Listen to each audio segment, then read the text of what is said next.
Jose Vilson.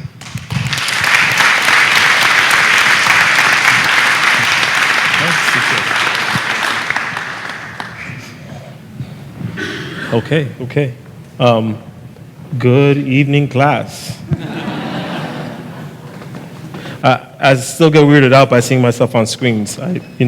My kids usually make fun of me more so than applaud me, so thank you. I appreciate y'all. There's something about being a classroom activist. So what we should know is that we're living in the best of times and the worst of times. But one of the places that always gives me hope is my classroom. This is what my classroom looks like. It's got 4 turquoise walls. I'm not sure how many of you have turquoise walls, but I do. Long, tall windows for no apparent reason other than they're just tall. And a bookshelf that's about 7 feet high. In the back, and for those of you who are not as visually impaired, I have a poster of Dr. Martin Luther King's I Have a Dream speech, centered. So every time that I'm in front of the classroom, if I ever feel myself get tired, I know I can rely on that poster to lift me up. I know I can seek inspiration from seeing how he has his outstretched hands to the onlookers who are looking at someone deliver the greatest speech of the 20th century. And knowing full well that when he speaks, he's not speaking to just the aspirations of his own, but to the aspirations of his people. What you should also know about my classroom is that whenever students ask me questions like, Mr. Vilson, what is the answer? I tell them, I don't know.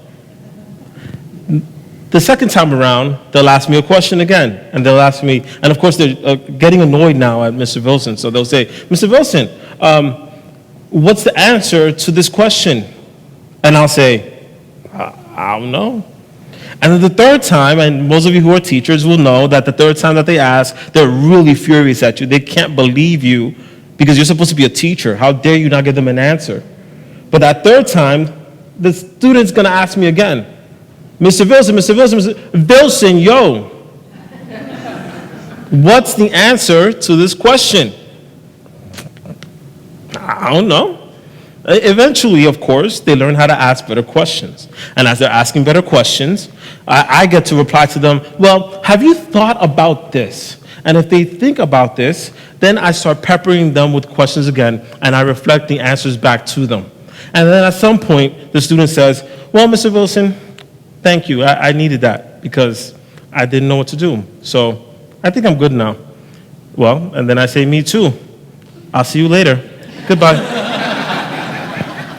And as I'm leaving, I'm starting to think about how I find a way to decenter myself from the learning. With just that small, simple step, I found a way to step away from the center and put my students in the middle of the learning. Because really, I want them to imagine, what if I'm not there? And yes, these are my kids. I can't pay for models. What if I'm not there? Will you still learn?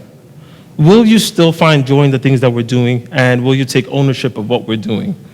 And so when I'm doing projects like this, and you're seeing perfume bottles, you're seeing a few other things going on, I am just taking pictures for my Twitter because I'm just so amazing, right? But they're just working, and it's a beautiful thing. And so what I have found my entire career is that whenever I step away from the middle and the center of the learning, the students end up taking ownership of that learning. I do not need to be there.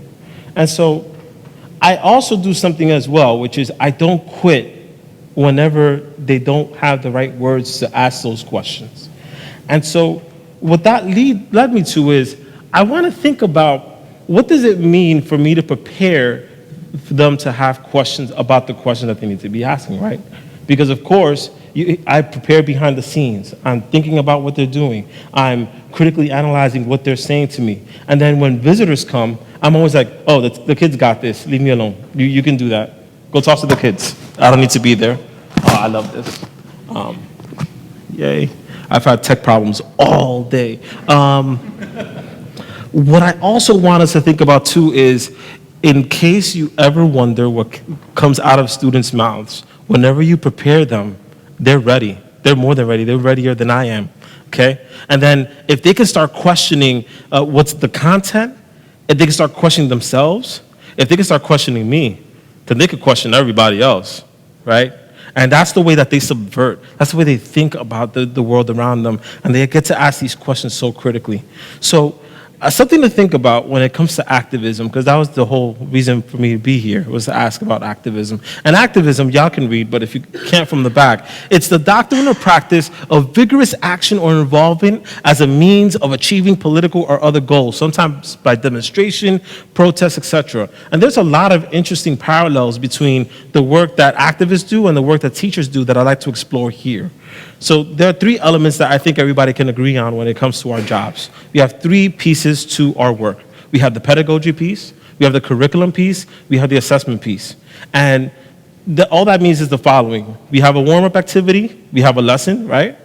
Yeah. And then we have some sort of work that we give to the kids, and then we got to close that out somehow.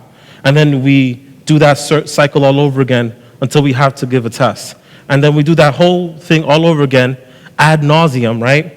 And give y'all time. You do that ad nauseum until the end of the year with minimal interruptions. And then you have to ask yourself, at what point do I get to activate? At what point do I consider myself either a change agent or an agent of the state? And what I mean by state is not the state of Arkansas. I mean the state as in the same. When do we start changing things and really being proactive in what we're doing? And not to mention, I'd like us to consider this too. Every single day that we walk into the classrooms, we're supposed to be providing a public good. And the public good is the knowledge base and the sets of questions and skills that we give to our students daily. But unfortunately, in this country, the more we've sought to find standards, the more we have standardized our schools, our minds, and our craft, right? Okay, yeah, I see ya, all right?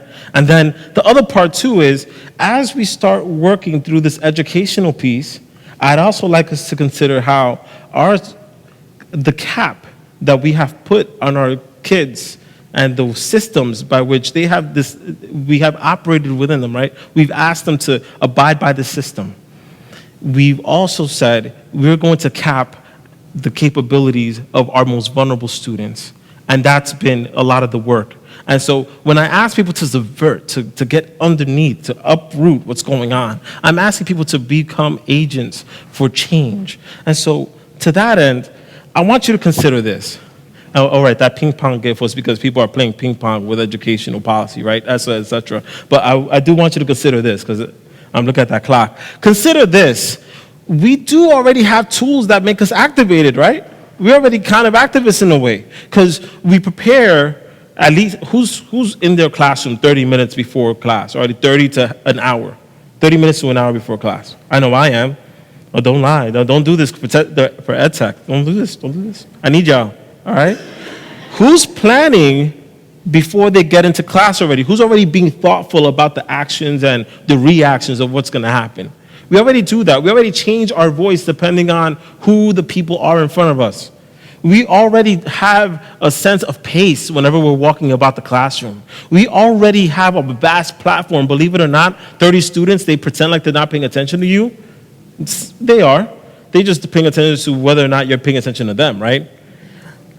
And then when we came into the profession, we had our eyes on the prize. We wanted that educational equity, or else we wouldn't really do this job, right? We're not getting paid LeBron James money, are we? But we're doing the best with what we got, because the recompense is in the kids. And then we can come together, we can band together, which is why you're here in summer for no reason. No, I'm kidding. For a good reason, and that reason is to come together with like-minded individuals who want to affect change. But the other part of this work that doesn't get highlighted, and activists also resonate with this, is if once you get pushback, then it becomes a problem. Once you get pushback, then every action has an equal and opposite reaction. And we have to consider what that means when we have to risk the consequences. Major key alert. My students in the back are laughing because they're up to that Snapchat, DJ Khaled, shout out. We have this thing called teacher expertise, and once we grab hold of it, I believe we could do some real powerful work. So consider, right? Instead of looking at the textbook and going line by line, we can actually take that line and say, hey, let's toss out the textbook. Let the kids work with the content. Instead of throwing kids out of our class, let's keep them in class and make them work through their feelings so they can do the actual work. Instead of sitting down in boring professional development meetings, why not take over that professional development and create your own? These are some of the things that I think educators can really do in a powerful way, and we need to make sure that students are less receptacles of the work and actual transformers of that knowledge. And that's going to be a really critical part of this undertaking we're taking on this week. Because I'm grown tired. I see y'all. I'm growing tired of this idea that we can't take our profession seriously. I've grown tired because I'd also say this. There are so many people who say teachers are only good for summers off. There are so many people who don't respect our work.